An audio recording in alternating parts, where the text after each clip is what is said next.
প্রিয় দেশবাসী, কিছুক্ষণ আগে শুনতে পেলাম অনলাইনে, ফেসবুকে ও টিকটকে যে জামাত শিবির থেকে নাকি ইমাম মেহেদী আসবে। ভূতের মুখে রাম রাম, হাস্যকর ব্যাপার। জামার শিবিরের থেকে হচ্ছে কি হচ্ছে জানেন? হানে দাজ্জাল নবীজিকে মানে না, নবীজিকে বলে ওদের মতো। ওরা হলো হানে দাজ্জাল। জামাত শিবিরের থেকে হানে দাজ্জাল হচ্ছে। আর কিছুদিন গেলে বলবে যে আল্লাহকে মানবে না, বলবে যে হাদিসে আছে আল্লাহর নিজ শুরুতে আদম সৃষ্টি করেছে। আল্লাহর শুরুতে বললো যে নিজ শুরুতে আদম সৃষ্টি করলে তো আমরাই তো আল্লাহ।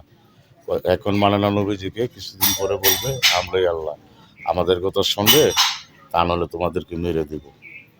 সেটা আসবে, সেটা হানে দাজ্জাল আসবে জামাত থেকে। ইমাম মেহেদী আসবে না। ইমাম মেহেদী আসবে এই জামাতকে ধ্বংস করার জন্য, হানে দাজ্জালকে ধ্বংস করার জন্য ইমাম মেহেদীর আগমন হবে। শেষ নবীজির উম্মত হয়ে ইমাম মেহেদী আসবে হানে দাজ্জালকে ধ্বংস করার জন্য।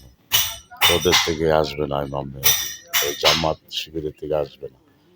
হানে দাজ্জাল তোরা এখন নবীজিকে মানিস না, কিছুদিন পরে আল্লাহ নিজে আল্লাহ দাবি করবে। এক হাতে দেহেস, এক হাতে দুজক এনে দেয়।